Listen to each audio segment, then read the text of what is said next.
uma porção da palavra de Deus. Mateus capítulo 5 diz assim a partir do versículo 3: Bem-aventurados os pobres de espírito, porque deles é o reino de Deus. Bem-aventurados os que choram, porque eles serão consolados. Bem-aventurados os mansos, porque eles herdarão a terra. Bem-aventurados os que têm fome e sede de justiça, porque eles serão fartos. Bem-aventurados os misericordiosos, porque eles alcançarão misericórdia. Bem-aventurados os limpos de coração, porque eles verão a Deus. Bem-aventurados os pacificadores, porque eles serão chamados filhos de Deus.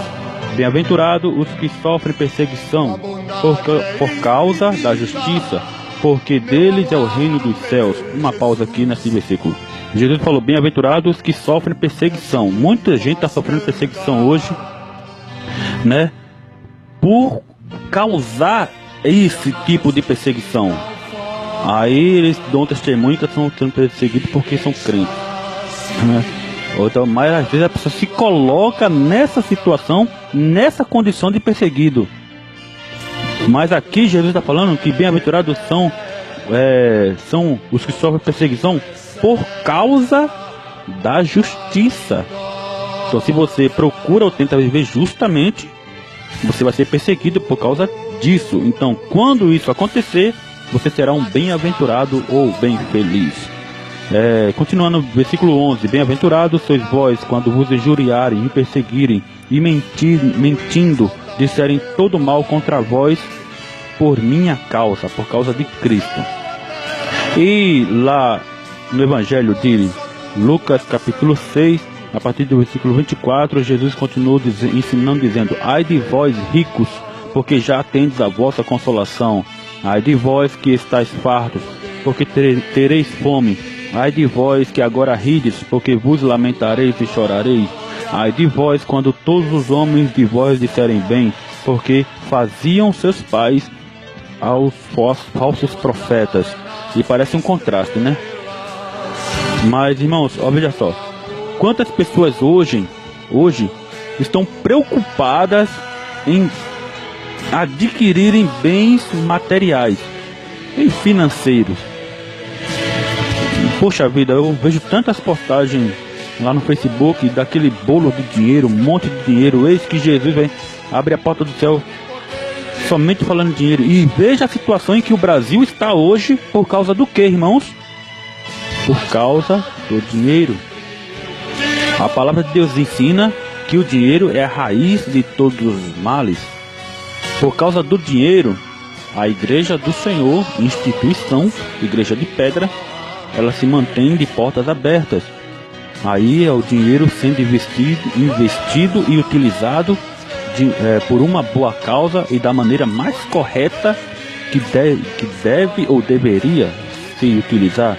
Só que, infelizmente, crentes, pastores, apóstolos, presbíteros, seja como for, estão se tornando, como diz a palavra de Deus, avarentos, e deixando com que a ganância por causa do dinheiro entre nos vossos corações.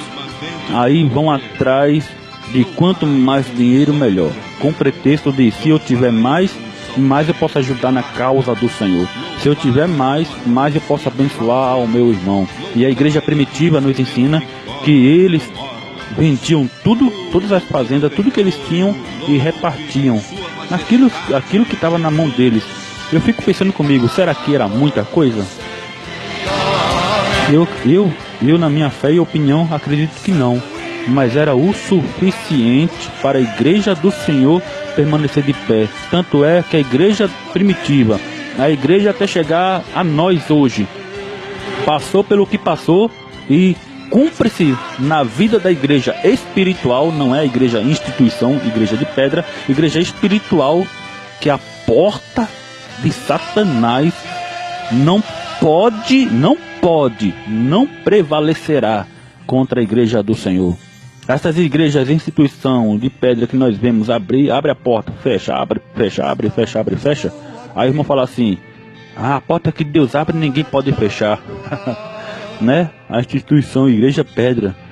Mas, irmão, não é porque abriu que Deus vai. Não é esse tipo de igreja. Esse tipo de igreja, Deus Na minha opinião e fé, tá, irmãos? Deus não se importa muito. Não se importa muito, tá? Não tô dizendo que ele não se importa, porque eu não sou juiz para julgar, não sei o que está no coração de Deus. Mas se ele permitiu que igrejas, instituições abrissem as suas portas, não é para que ali ele habite, porque a palavra de Deus diz que ele não habita em templos feitos por mão de homens. Mas ele permitiu que essa igreja, a instituição de pedra, fosse aberta e continue de portas abertas para que nós, seus filhos, nos reunamos naquele lugar, naqueles metros quadrados, para ali compartilharmos da fé uns para com os outros, levantar os que estão caídos e trazer alegria para os que estão tristes e fortalecimento da fé para os que estão pensando em desistir.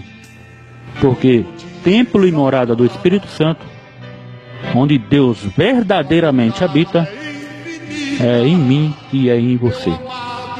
Tá bom, irmãos? Em nome de Jesus.